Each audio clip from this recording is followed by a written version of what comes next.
Keseluruhan upaya mendorong generasi mendatang untuk mengembangkan sikap menolak secara tegas terhadap korupsi merupakan bentuk tindakan dari pendidikan anti korupsi. Assalamualaikum warahmatullahi wabarakatuh. Waalaikumsalam warahmatullahi wabarakatuh. Ini materinya hari ini tentang pendidikan anti korupsi. Tapi kalau dikaitkan dengan minggu kemarin, kita sudah mempelajari tentang undang-undang dasar dalam kehidupan sehari-hari. Kemarin ada pasal berapa? 27 tentang hak dan kewajiban negara.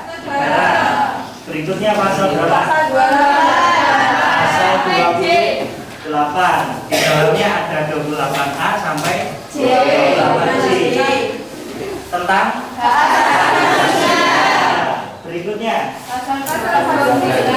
29 tentang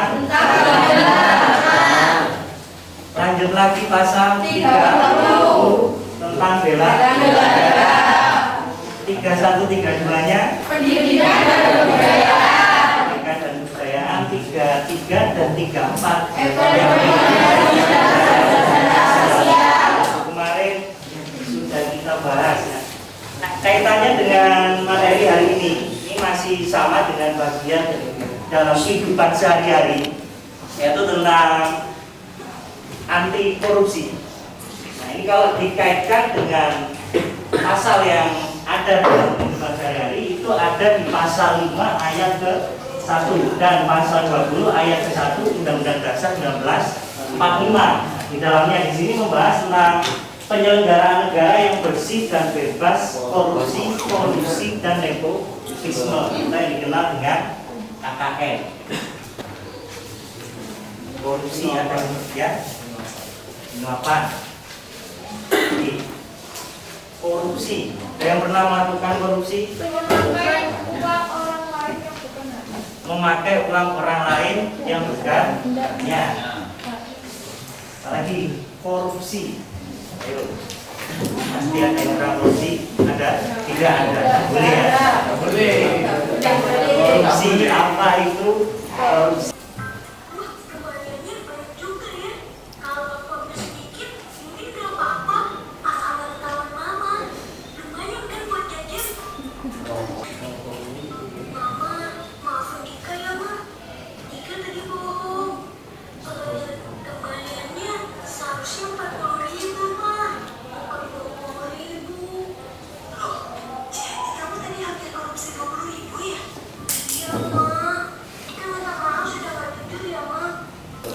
Korupsi yang dilakukan oleh siapa? Tiga disuruh apa oleh orang tuanya? Disuruh belanja dengan uang 1.000. Tapi di jalan Tiga dapat kembalian berapa? 40. Yang disampaikan ke orang tuanya? 20. Bukan, yang dikembalikan bilangnya 80.000. Kembaliannya sisa 20. Nah, ternyata sebenarnya kembalian Tiga, uang yang ada di Tiga ada 40.000. Terus dikembalikan 20.000. Berarti Tiga mengkorupsi uang 20.000. Nah, ini contoh ketika bentuk korupsi bisa datang atau dilakukan di mana saja. Mungkin kalian kalau beranggapan korupsi itu identik dengan pemerintahan, identik dengan namanya pejabat yang melakukan korupsi. Sedangkan makna dari korupsi itu sendiri bisa di mana saja, termasuk di lingkungan kita sendiri atau terjadi di diri kita sendiri. Kalau dikaitkan dengan pengertiannya, ini ada di depan tentang apa itu korupsi. Korupsi itu merupakan bentuk penyalahgunaan secara Kamus Besar Bahasa Indonesianya, penyalahgunaan uang negara, bisa di dalamnya ada yayasan, perusahaan, organisasi dan sebagainya guna untuk kepentingan pribadi maupun orang lain. Pengertian korupsi merupakan penyalahgunaan jabatan resmi atas kepentingan pribadinya. Contohnya tadi seperti yang dilakukan oleh Tiga tersebut. Nah, penyebab korupsi itu bisa datang ini ada dua. Yang pertama karena faktor internal dari dirinya sendiri, ada dorongan untuk melakukan agar dirinya ini korupsi untuk memperoleh keuntungan secara pribadi. Nah, yang berikutnya ada faktor eksternal. Yang kedua, dorongan dari luar dan dirinya juga melakukan yang namanya korupsi tersebut. Nah, ini ada internalnya, di dalamnya ada sifat rakus, ada moral yang kurang kuat, dan gaya hidup yang konsumtif. Nah, sifat rakus di sini itu bisa datang pasti dari dirinya sendiri, karena merasa dirinya tidak puas dengan apa yang dia miliki. Dia memiliki dorongan agar saya harus melakukan atau mengambil uang ini agar yang saya miliki bisa lebih banyak lagi uangnya. Moral yang kurang kuat. Nah, ini moral yang kurang kuat bisa jadi seseorang itu dalam pertahanan dirinya, karena ini menggiurkan sekali uangnya, yang seperti jika lakukan 20.000 bisa buat beli jajan atau apapun tanpa izin, bisa saya kendalikan uangnya. Yang ketiga, gaya hidup yang konsumtif. Nah, ini karena ingin membeli sesuatu, terus ingin menambah barang-barangnya karena tidak ada uang, bisa jadi dia melakukan hal-hal yang dianggap tidak baik, yaitu seperti korupsi yang tadi. Eksternal, ini terdiri dari aspek sosial, ada aspek politik, aspek hukum, dan aspek ekonomi.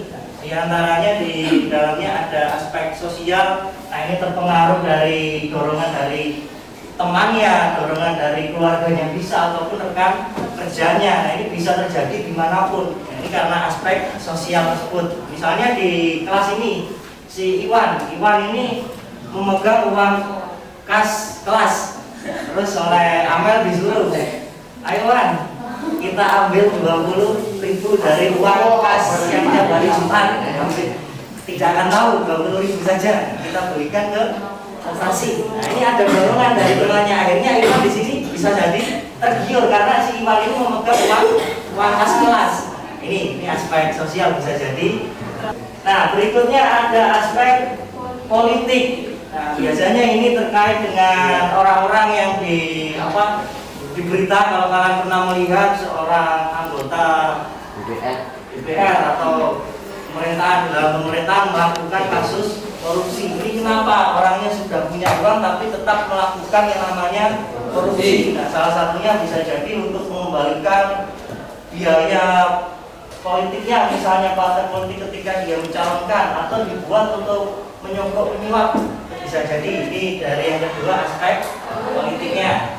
Nah, berikutnya ada aspek politik. Nah, biasanya ini terkait dengan orang-orang yang di berita. Kalau kalian pernah melihat seorang anggota DPR atau dalam pemerintahan melakukan kasus korupsi. Ini kenapa? Orangnya sudah punya uang tapi tetap melakukan yang namanya korupsi. Nah, salah satunya bisa jadi untuk mengembalikan biaya politiknya, misalnya partai politik ketika dia mencalonkan, atau dibuat untuk menyogok penyuap.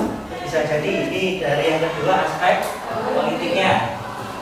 Ketiga, aspek hukum, karena hukum di sini dianggap lemah untuk menangani kasus-kasus korupsi. Ini orang jadi berani untuk melakukan perbuatan tersebut. Tindak pidana korupsi secara garis besar ini adalah tindakan yang pertama adalah perbuatan melawan hukum. Kemudian yang kedua ada penyalahgunaan dari kewenangan, adanya kesempatan dan sarana untuk dilakukan. Yang ketiga, memperkaya dirinya sendiri, orang lain maupun korporasi. Dan yang keempat, merugikan keuangan negara. Dampak dari korupsi yang pertama bisa meningkatkan kemiskinan, menurunnya investasi, menurunkan tingkat kebahagiaan masyarakat suatu negara. Keempat, bisa merendahkan kualitas barang dan jasa bagi pelayanan publik. Kelima, penurunan produktivitas. Dan yang keenam, hutang negara semakin meningkat. Ini dampak dari korupsi terhadap suatu negara.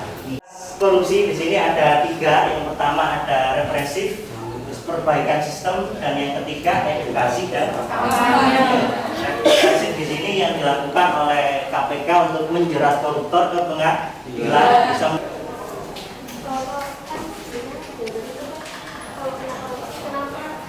Dengan Anda. Pejabat kena korupsi, kenapa dulu itu nggak sesuai sama undang-undang? Nah, ini yang banyak menjadi permasalahan di negara Indonesia.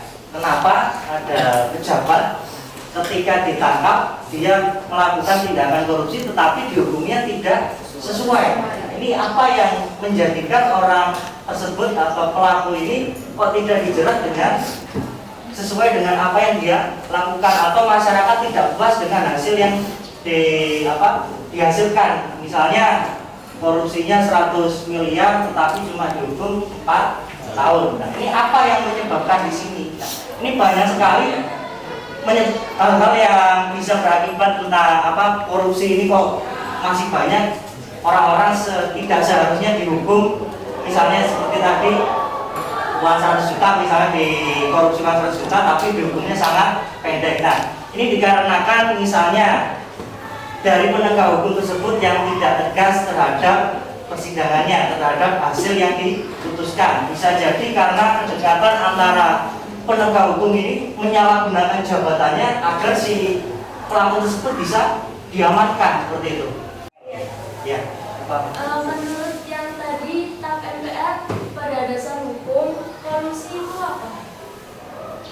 Korupsi dan nepotisme. Korupsi sudah saya jelaskan tadi ya, suatu perbuatan yang untuk menguntungkan dirinya sendiri. Sedangkan korupsi dan nepotisme di sini, korupsi itu dilakukan secara bersama-sama, bisa dilakukan oleh kelompok atau badan atau korporasi untuk memperoleh keuntungan. Sebenarnya juga sama. Kemudian nepotismenya di sini untuk menguntungkan kelompok-kelompoknya sendiri.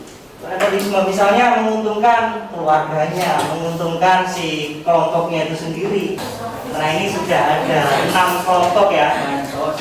Yang pertama saya bagi dulu seperti biasa, kelompok 1, 2, 3, 4, 5, dan 6. Nah, ini menyesuaikan. Kelompok 1 berarti mencari yang namanya korupsi kasus COVID-19. Kelompok 2 kasus korupsi KTP.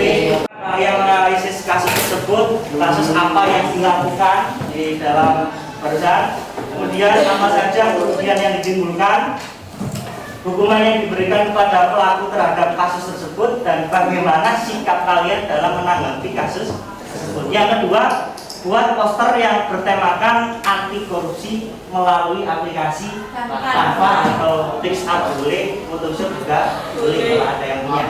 Tuh. Sampai sini mungkin ada yang ditanyakan. Silakan. Nanti terakhir saya kasih waktu 30 menit, kemudian dipresentasikan.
Korupsi proyek Hambalang. Yang pertama, perkenalkan dulu, nama saya Amelia Yunurjayani. Saya Nova absen 33. Saya Priza Aliatri Sindiarti, absen 12. Di sini untuk kronologi kasus korupsinya dijelaskan singkat. Dakwaan Jaksa Komisi Pemberantasan Korupsi yang mengungkapkan beberapa pejabat dan petinggi partai menerima aliran dana dari proyek Hambalang telah menimbulkan reaksi keras dari pihak. Kronologinya, tahun 2003 sampai 2004 terjadinya pembebasan lahan. Tahun 2005 sampai 2007 ideologi penganggaran. Tahun 2008 sampai 2009 terjadinya beberapa pertemuan antara Lemda dan DKI dengan pengajuan anggaran. Kemudian yang ditimbulkan dari kasus proyek Hambalang ini mencapai 706 miliar dan hingga saat ini pembangunan yang ada di area tersebut tidak dipergunakan umum. Selanjutnya, hukuman yang diberikan yang pertama melanggar Undang-Undang Nomor 30 Tahun 1999 tentang tindak pidana korupsi. Yang kedua, dianggap tercela melanggar norma dan keadilan masyarakat. Hasil analisis kami tentang kasus korupsi dana bansos COVID-19. Kasus korupsi dana bansos 19 diawali dengan adanya pengadaan barang berupa bansos penanganan COVID-19 Kemensos. Total yang dikeluarkan 5,9 triliun dengan total 272 kontrak dan dilaksanakan sebanyak 2 periode. Dalam praktiknya, Mater dan Joko Santoso mematok fee sebesar 10.000 untuk setiap paket sembako. Jualiri pun akhirnya terkena pasal 12 huruf A Undang-Undang RI Nomor 31 Tahun 1999 tentang pemberantasan tindak pidana kasus korupsi sebagaimana diubah dalam UU RI Nomor 20 Tahun 2000